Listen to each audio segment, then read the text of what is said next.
Today we have the University of Pennsylvania Health System, Sidney Kimmel Medical College at Thomas Jefferson University, and University of Michigan Health System.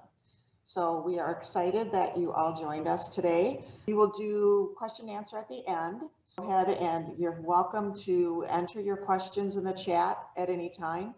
We just won't be answering any of them until the end of the session.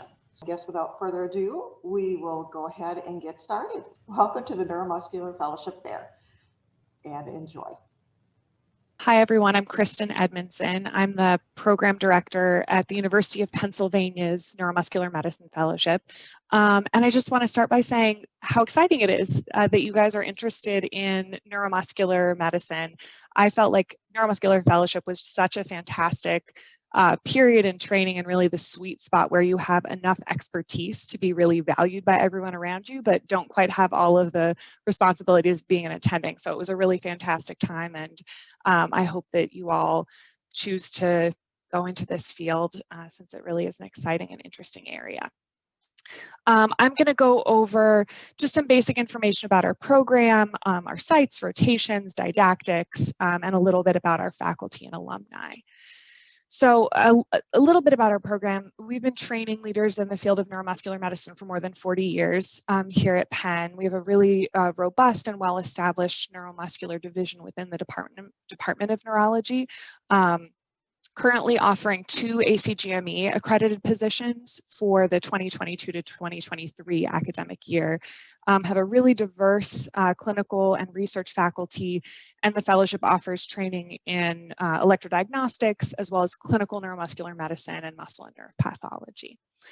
The sites that we have you train at, our flagship is the Hospital of the University of Pennsylvania, and this is where most of your EMG and clinic time is. We also do have a comprehensive ALS center at Pennsylvania Hospital, which is one of our associated hospitals, as well as rotations in pediatric neuromuscular medicine at the Children's Hospital of Philadelphia, and then recently added the Philadelphia VA as a formal training site. I actually do some clinical time there, as do several of our other faculty members. So fellows have an opportunity to do both EMG and clinic time at the VA as well, which offers a really sort of interesting counterpoint and slightly different patient population than the folks that we see at our private hospitals. In terms of the clinical rotations, a lot of time is spent directly in the EMG lab, typically 4 to 6 sessions per week. This tends to be a bit front-loaded, where you spend the first 3 to 6 months doing relatively more EMG versus clinic time to really kind of lay the foundation of having sort of expertise in performing and interpreting electrodiagnostic studies, which ends up, informing a lot of the work that you do in clinic. You also spend time in a variety of faculty clinics, including a dedicated adult muscular dystrophy clinic, pediatric muscular dystrophy clinic, time in our ALS center, clinics that are devoted to care of patients with myasthenia and Charcot-Marie-Tooth, as well as sort of general neuromuscular clinics. We also have a fellows continuity clinic.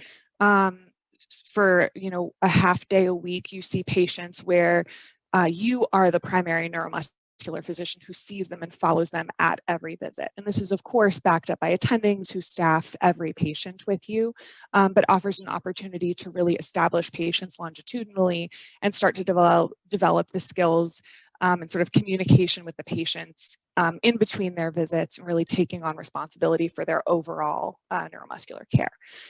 Then there's also some elective and academic time, which can include spending time doing research projects or quality improvement projects, or clinical rotations that sort of complement some of the neuromuscular training that you get. So for instance, a rotation in intraoperative monitoring, neuroradiology, clinics focused on paraneoplastic disorders are all things that fellows have done in the past.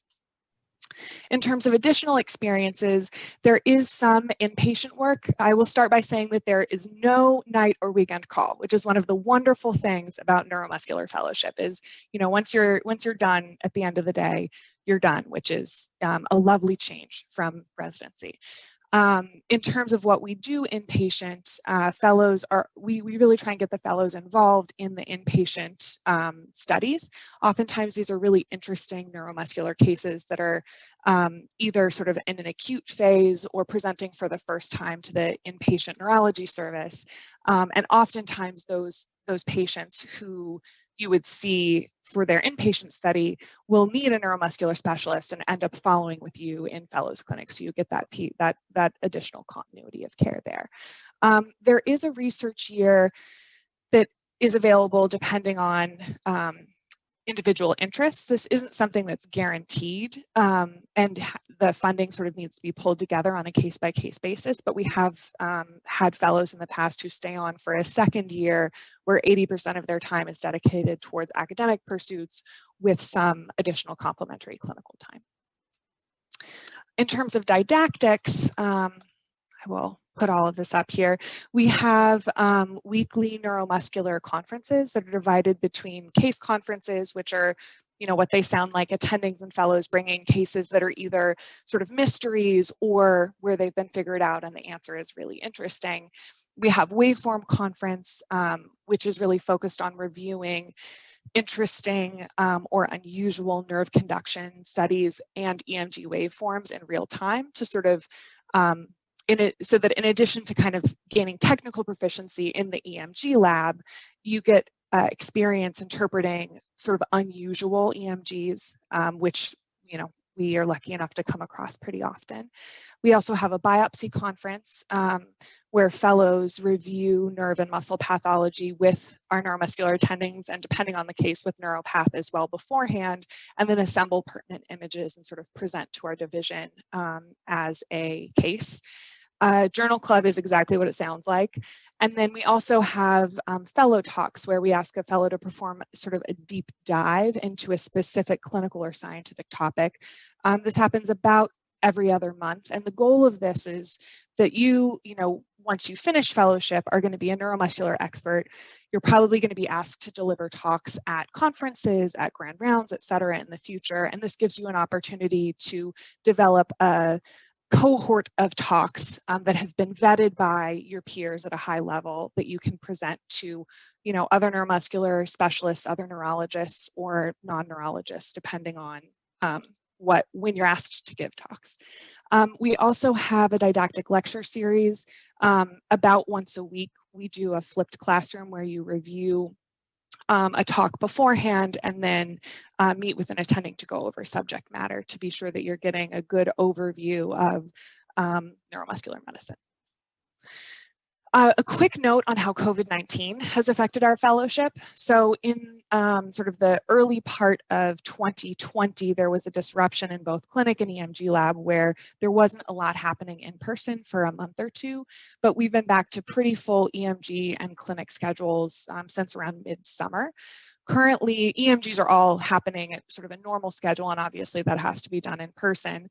Our clinics are a mix of in-person and telemedicine, with in-person kind of being more prominent, but you do get some experience. You know, who knows what it'll look like in 2022 when you'll start fellowship, but you know, currently fellows are also getting some experience in telemedicine with their attendings.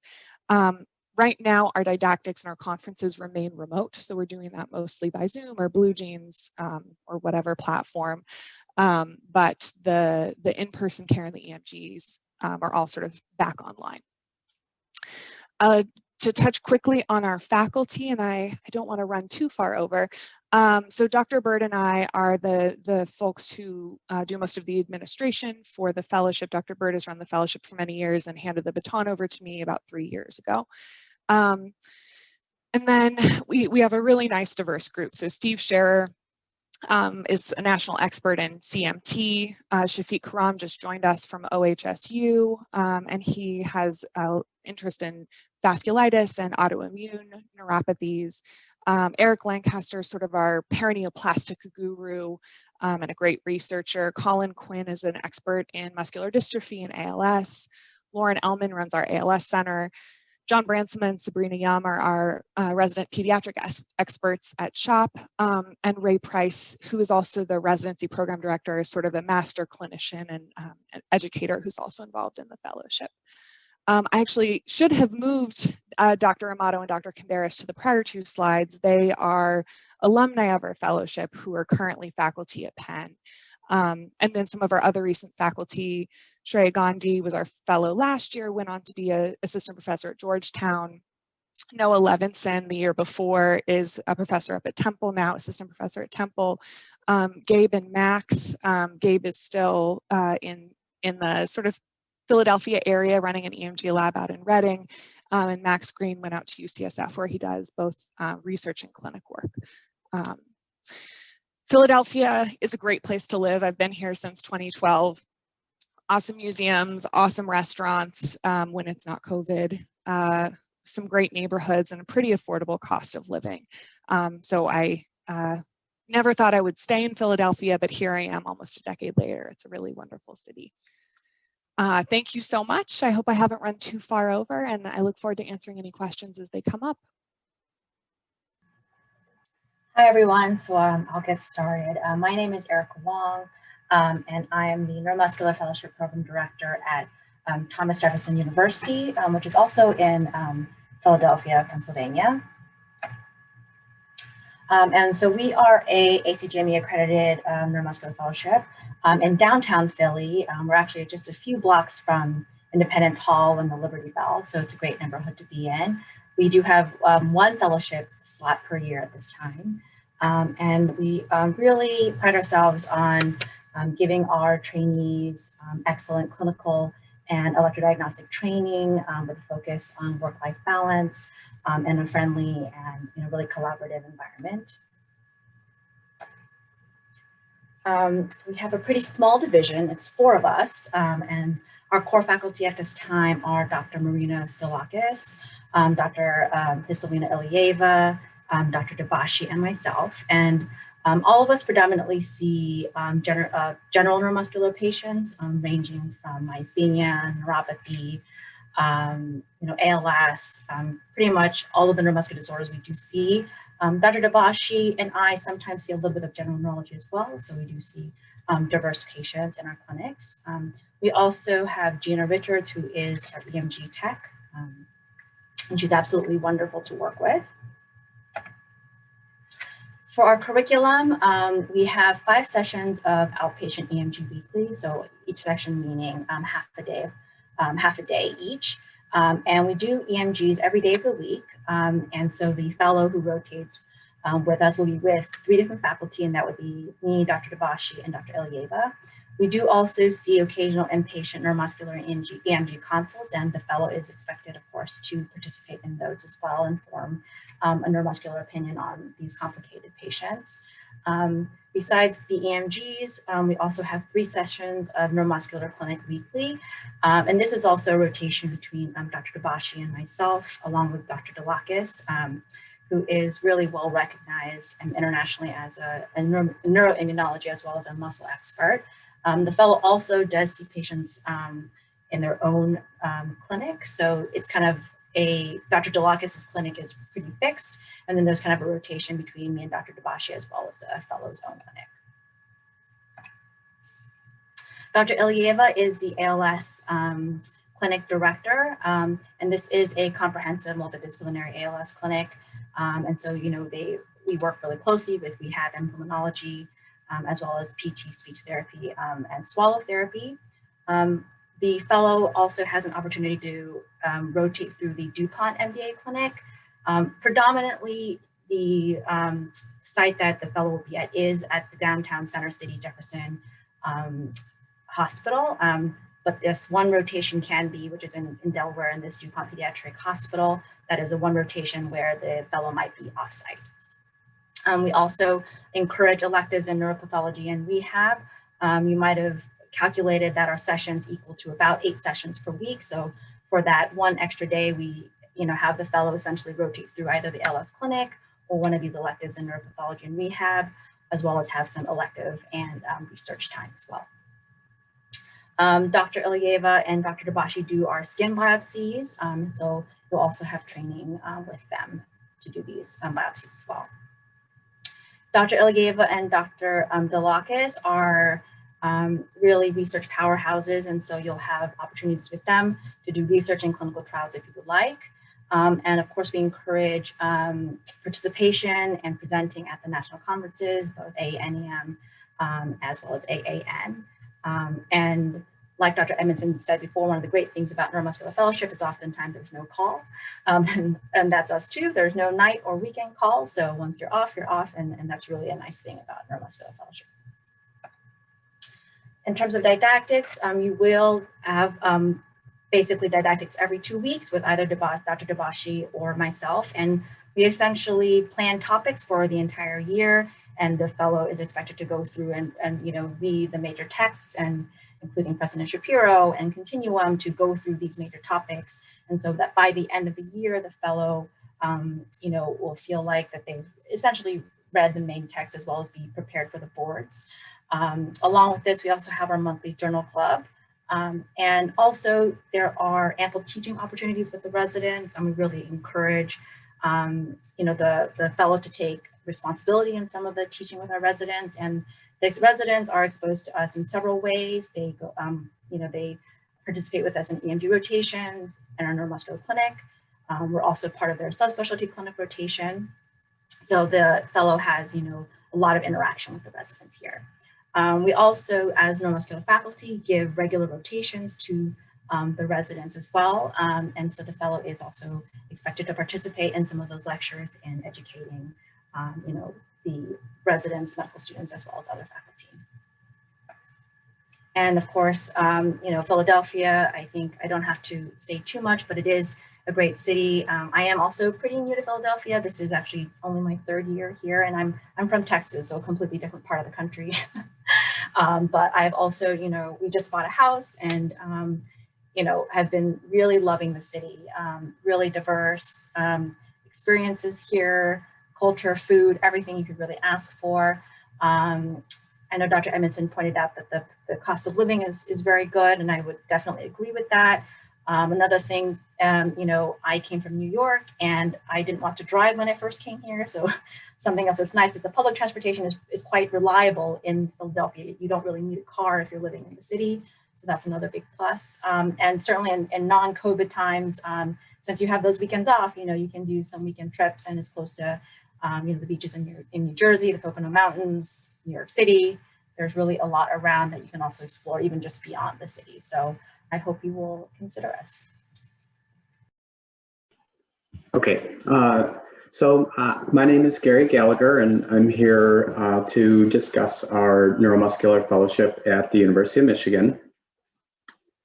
I am a clinical assistant professor, and I've been the neuromuscular fellowship program director since 2016. So I've been in this position for about 4.5 years. Our fellowship began in 1981. We've had over 70 graduates since 1981. Pictured here over on the right is Jim Albers, who started our fellowship and was a major part of learning for many fellows up till recently. He was awarded a Lifetime Achievement Award at the AANEM 2 years ago, the last time that we were able to be there in person. We have graduates that are in positions as chairs of neurology departments, as well as division leads, and have held leadership positions in the AANEM. These are some of our recent graduates over the past 5 years. On our opposite wall, we have all of our fellows that have been at Michigan prior to that. This is just a schematic showing where some of our fellows have gone since 2012. We have a fair number of fellows that have stayed in the Midwest, several here at Michigan, several in Grand Rapids, prior fellow that's at Rush, Cleveland Clinic. We have somebody out in Colorado, Janae. Nassim is in Seattle, and Robert Cabellia is down in South Alabama, and then several on the East Coast. Our neurology department is a pretty large department. We see over 50,000 outpatient visits in neurology. Last year, about half of those were video visits. We complete about 3,000 EMGs per year. That's split between both neurology and our physical medicine and rehab colleagues. We have over 80 neurology faculty, covering pretty much all of the major subspecialties in neurology. And combined, we have about 27 residents and about an equal number of fellows. We have a large referral basin. We see patients from all over Michigan, northern Michigan, as well as northern Indiana and northern Ohio. For our fellowship, we have 2 ACGME positions. It's typically a 1-year fellowship, but we do have fellows that stay occasionally for an additional year of research. One of our 2 fellows this year is planning to stay next year as a clinical lecturer. She'll be doing a half day of EMG per week and then working on some research. University of Michigan was ranked 15th. This was from, I think, 2 years ago for neurology and neurosurgery on the US News and World Report. We show a couple pictures here of where we typically see patients. This is our Taubman Center. This is our outpatient clinic area. This is where we see the majority of our neuromuscular clinic patients. Our fellows will see usually 4 patients in a half day of clinic, usually 2 new patients and 2 return patients. We try to have longitudinal care for our patients. So if a patient comes in as a new patient, their follow-up visit would be with the fellow whenever deemed to be necessary. We also have an autonomic lab located in our Taubman Center, separate from our EMG lab. This is our university hospital. This is a 500-bed hospital. We have a neurology inpatient service that cares for patients with stroke, seizure, Guillain-Barré, myasthenia gravis exacerbations, anything that requiring inpatient neurology care. We perform inpatient neuromuscular consults as requested by the inpatient team or our consult team. So we're never a primary consulting service, kind of a secondary for opinions on further workup for complex neuromuscular patients or treatment decisions for patients that have maybe already tried and failed certain medications. And we also perform inpatient EMGs. The number of consults that we do is fairly low, usually 1 or 2 per week, and sometimes we go several weeks or more without any. Our inpatient EMGs, we do several per week typically, sometimes pediatric inpatient EMGs and sometimes and more frequently adult inpatient EMGs. If the patient's not able to travel down to our EMG, so for patients in the intensive care unit, we'll go there and do studies. Children's Hospital, not Children's Hospital, with a pediatric MDA clinic. We have 2 muscular specialists that rotate with and see patients. This is a faculty picture. Not everybody was there that day. We're missing 2 of our faculty members. Tanya is our fellowship administrator, and she's been in this role with neuromuscular. Actually, this is her first year, but she has been with our epilepsy program as well for the prior couple of years. These are our neuromuscular faculty. We have 9 primarily clinical faculty. It's me up here. This is Ann Little. She's been with us for about 15 years. Eva Feldman and Jim Tiener co-direct our Neuromuscular Division. Brian Callahan does health sciences research as well as clinical. Zach London oversees our neurology residency training program and is neuromuscular trained. Dustin Nowacek runs our MDA clinic and our CMT clinic. Stephen Geltman here runs our ALS center and is also heavily involved in research in ALS. And Amro Stino is our autoimmune neuropathy expert and runs our neuropathy center. We also have 3 individuals that are primarily research-based and do basic science research and don't see patients clinically that are pictured here as well. As I mentioned, we've got a peripheral neuropathy clinic that is separate. Actually, we also have a CMT clinic. We have an ALS center that's a multidisciplinary clinic where our physical medicine colleagues work side by side with neurology, and we have PT, OT, speech therapy, respiratory therapy, a pulmonary specialist as well. And then our MDA clinic is also a multidisciplinary clinic run with neurology, physical medicine, PT and OT, and our CMT clinic as well. Our neurology department and neuromuscular division are highly collaborative. Our EMG lab at U of M is actually a joint lab. We split time with our physical medicine colleagues. So there are certain half days that physical medicine is in the lab, and then other half days that neurology is in the lab. We kind of cross-pollinate because we do a lot of education. We'll have rotators from physical medicine that will rotate with us on some of our neurology days where we can help with education. And some of our neurology colleagues will rotate on days with PM&R. There's also all of the multidisciplinary clinics. We also have neurosurgery that we collaborate with on muscle and nerve biopsies, as well as a brachial plexus clinic.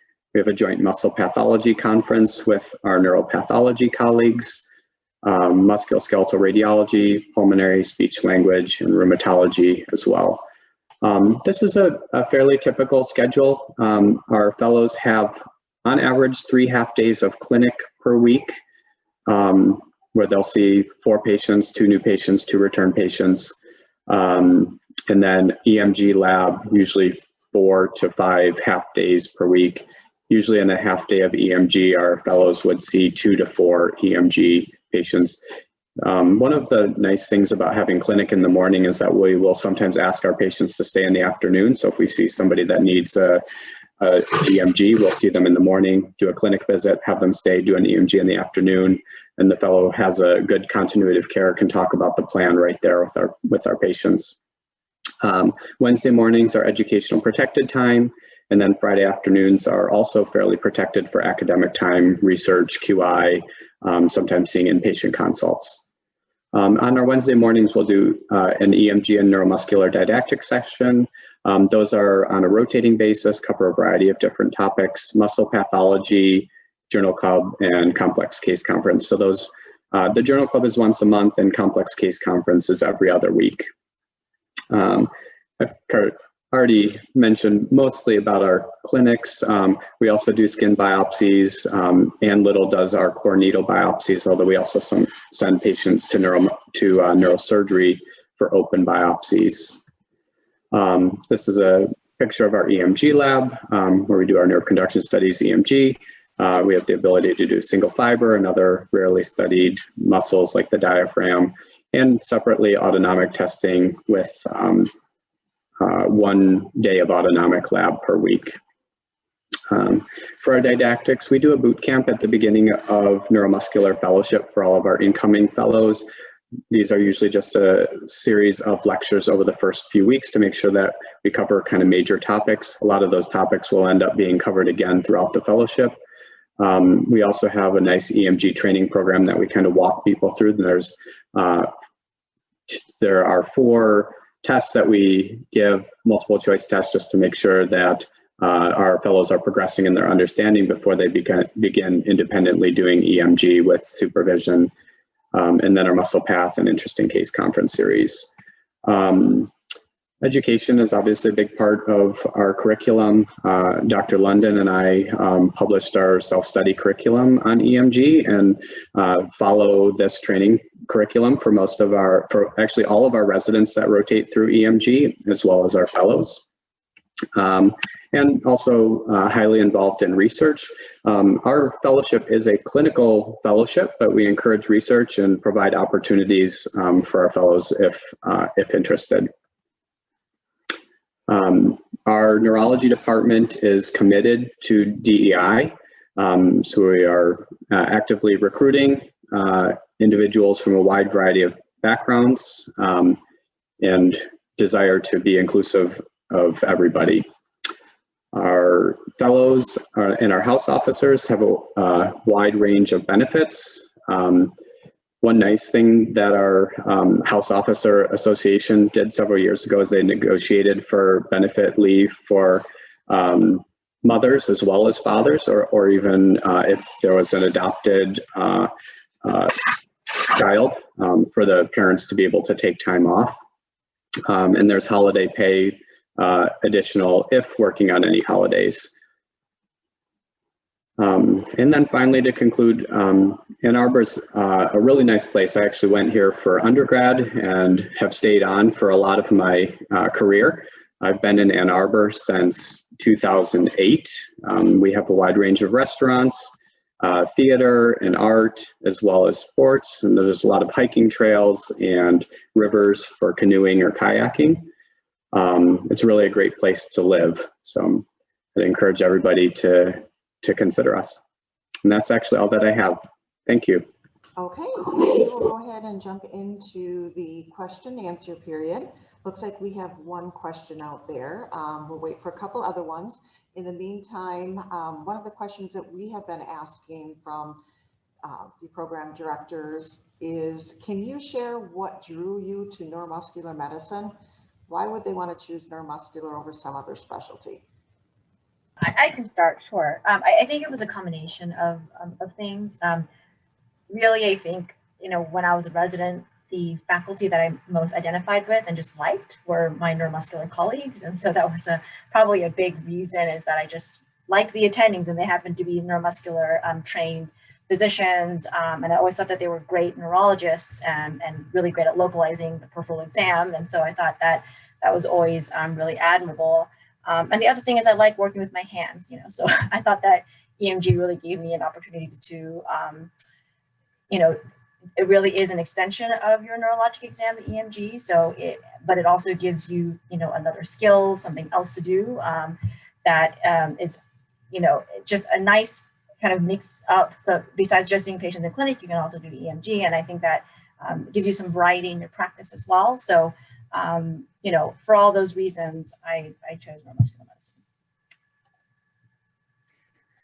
Yeah, I think for me as well, some of the reasons that Dr. Wong has illustrated were the case for me. I mean, the reason that I was drawn to neurology was really the physical exam and the process of localization and kind of thinking through that, and the neuroanatomy and how that played a role in sort of diagnosis. And when I encountered neuromuscular as a resident, it really did just feel like the EMG is an extension of the physical exam, that you can sort of, in neuromuscular, see a patient, do a really good detailed exam, develop a hypothesis, and then use the nerve conduction studies and the needle to test that hypothesis.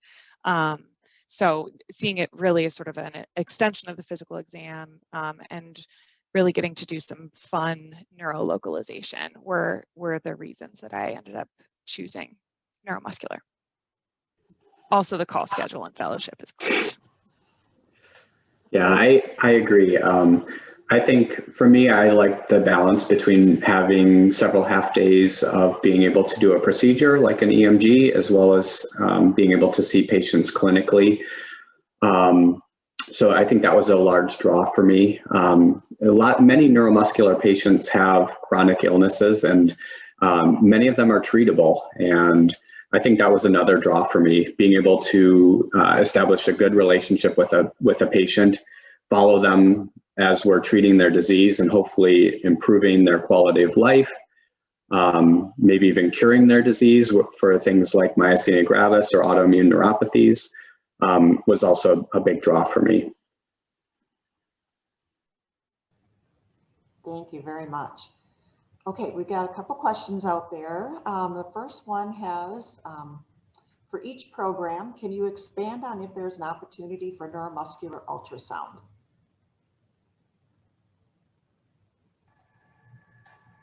I can start. I will say that for right now, our program does not have neuromuscular ultrasound. It is something I'm working on. I personally was trained in neuromuscular ultrasound during my fellowship, so it is something I'm really passionate about and interested in, but we don't have that capability right now. So hopefully in the future, that will be something that will be added to our program.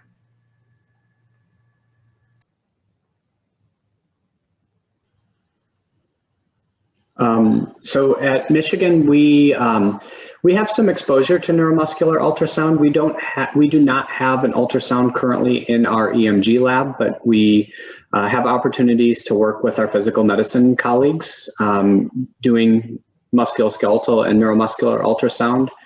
We also have a pretty strong radiology department in ultrasound with a physician by the name of John Jacobson that comes and does several talks and does some teaching for our fellows.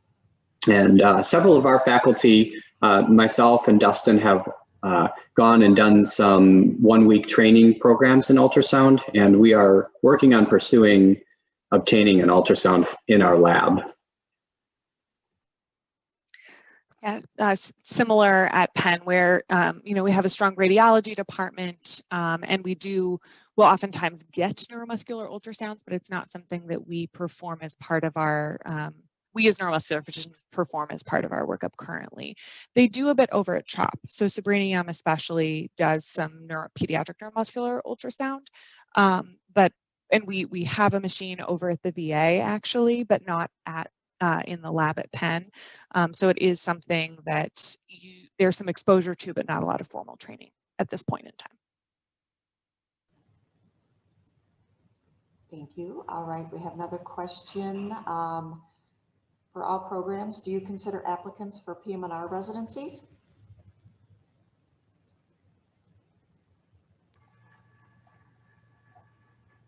At this time, our fellowship we only consider basically neurology applicants at this time. We do consider applicants from PM&R. We interviewed one. We had an applicant last year.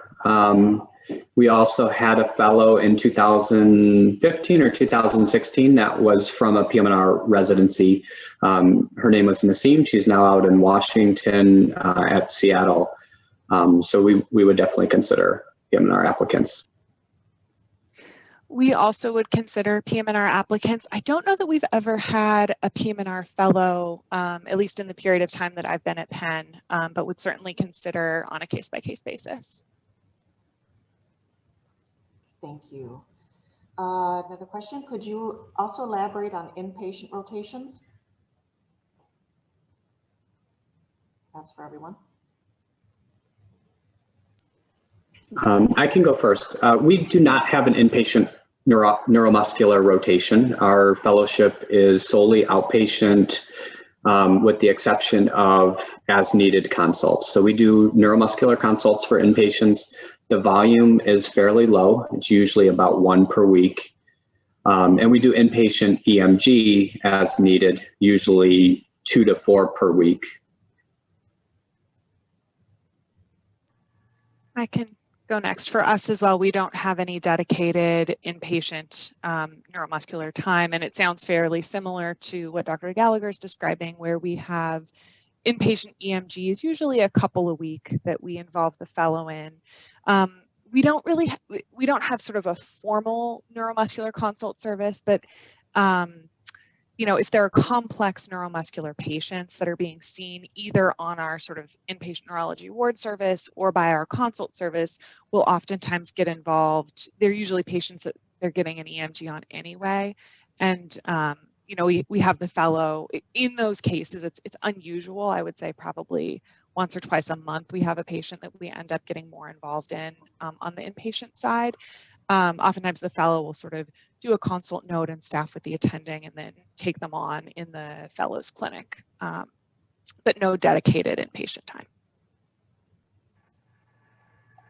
Same thing at Jefferson. There's no dedicated inpatient rotation. We also essentially, the neuroconsult team, they will usually see a patient, and if they feel like there's a complex neuromuscular patient, they will call typically one of the neuromuscular faculty and run it by us, and then we will go see the patient and determine if they need an EMG essentially. And that ours are not very frequent. It probably is once to twice a month, but probably closer to once a month. So not that frequent, but it does happen. And sometimes there are purely clinical cases and they don't feel like they need an EMG, but oftentimes they go hand in hand. So, but not a dedicated rotation, just like everybody else. Perfect, thank you. All right, I know we do have one resident out there. Would you residents want to chime in and just give us your personal experiences as far as, your take on the program itself? Sorry, Sandy, did you mean the fellows, the neuromuscular fellows? Yeah. If there's any current fellows on that. Yeah, want to chime in. our fellow Marcus Semino is here. Okay. So I guess I'll give a little spiel without repeating too much of what Kristen said. Kristen, I kind of hoped your little one was on camera with us, but Her dad's got her downstairs right now.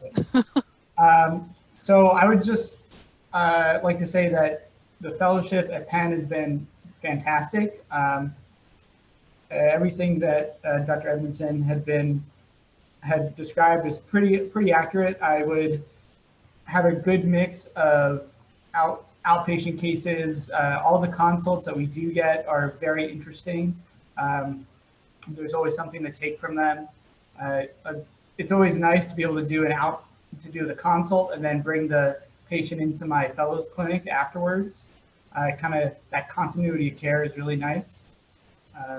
The one thing I really enjoy is doing the weekly talks, the case conferences, the biopsy conference, and the fellows talk, because it's a really good way as a young trainee, someone who will after this year be out in the world doing EMGs, and it's a really nice opportunity to have all the faculty at Penn listen and give feedback and ask really thought-provoking questions regarding my talk. So, for example, we had a waveform conference and we were discussing the EMG results for a patient, and one of the faculty members at one of the other hospitals suggested that we bring her back and repeat a study and kind of do something differently, and it actually ended up changing her management as a result of doing that repeated study.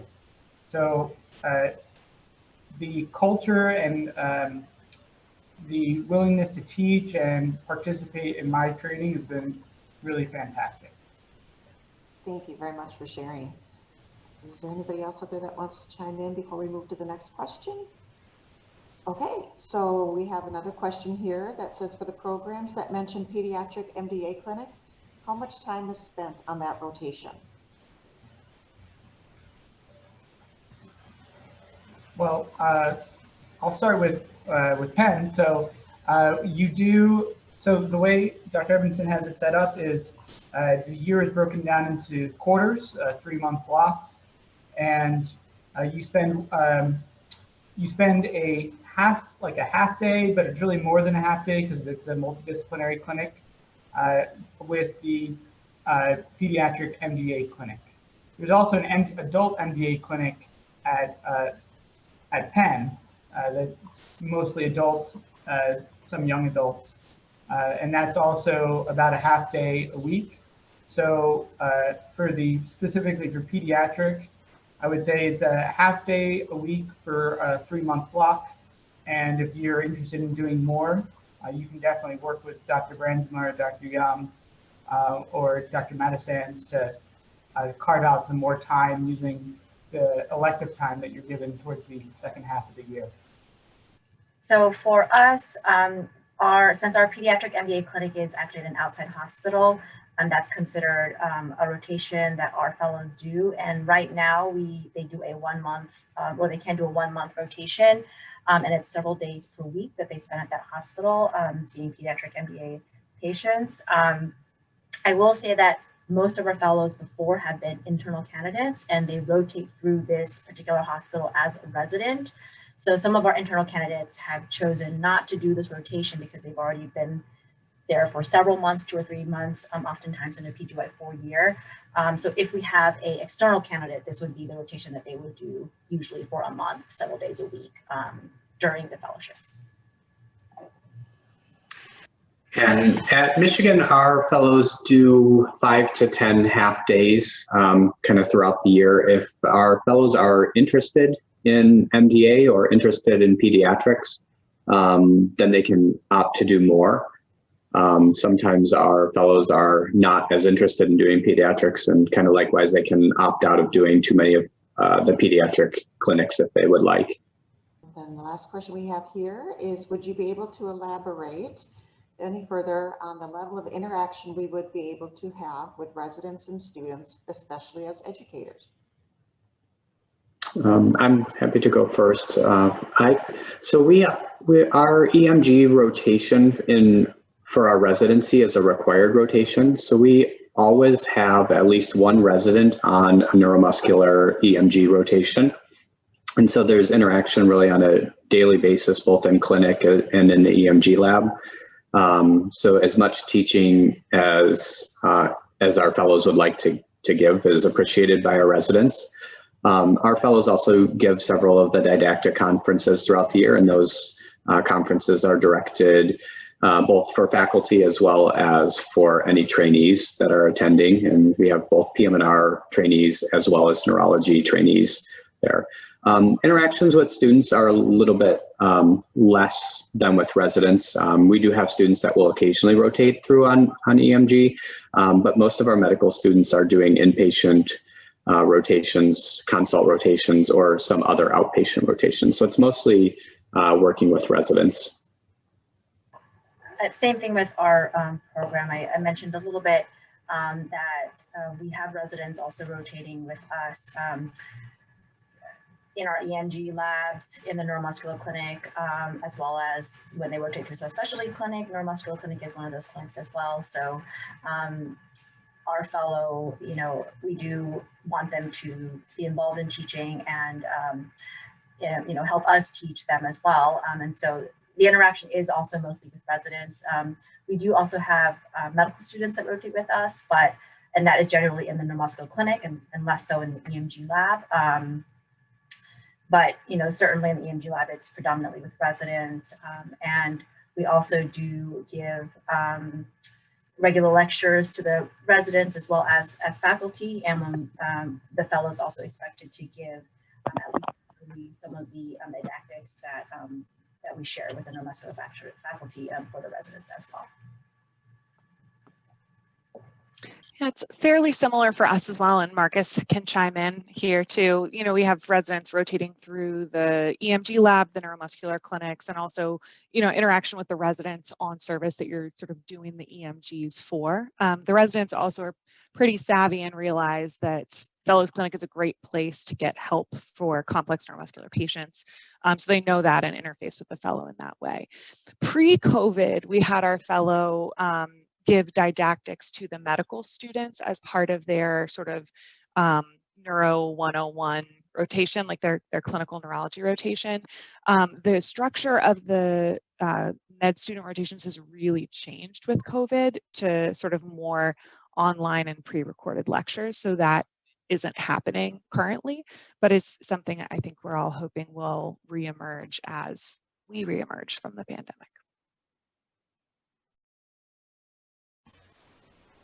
Yeah, and I would just add that when I interact with it's usually residents. I don't interact with students much unless they are shadowing or working with one of the attendings in their clinic. But the residents, I think I see it, residents almost every week in the EMG lab, and when there's an inpatient consult, they'll text me, we'll talk about the case, and then we'll coordinate the EMG to get done. I wouldn't say there's no formal educator standpoint from right this year, but I think Noah, a couple of years ago, was really into resident education. So I think part of his, correct me if I'm wrong, Kristen, but I think part of his time was creating some didactic and learning modules for residents. So if it's something you want to do, let Dr. Edmondson know, and you can use your elective time for that. Yeah, that's very accurate. It is somewhat fellow dependent. Noah Levinson, who's at Temple now doing a lot of med ed there, really did a lot of sort of didactics and education with the residents. One of our fellows who's internal next year, Mike Bear, is also very interested in resident education. So if that's something that you really want to be part of your fellowship, there's absolutely opportunities to make that a big part of your time. We just want to give you an idea of a couple of upcoming events. We have sent out notifications for the AANEM Spring Virtual Conference. So that is coming up March 2nd through the 5th. Residents and fellows, just as a side note on that, if you are part of the TPP program, The registration is free for you. So you still need to register, but you do not need to pay anything. Your fee will be waived. So it's a wonderful opportunity. That happened for the annual meeting last year since we were virtual, and it was fantastic. So the annual meeting is October 13th through the 16th in the Gaylord Rockies Resort and Convention Center. We are hoping that everything will be in live. We are planning a live session at this point. I just want to thank the presenters in programs for sharing your information. It's very valuable information. I'm sure I speak for all of the residents out there. You know, your time is very much appreciated. We do know how busy you are. So thank you for taking the time to do this. Residents, thank you so much for joining us today. We appreciate you being on the call and asking your questions so that we can hopefully help other people make well-informed decisions. All right, well, we will go ahead and wrap it up then. So again, thank you so much for joining us for the virtual fellowship fair. Have a wonderful evening, everyone. Make sure if you have any other questions that you're welcome to use the portal to ask questions to those programs. Have a great night, everybody, and thank you so much for joining us.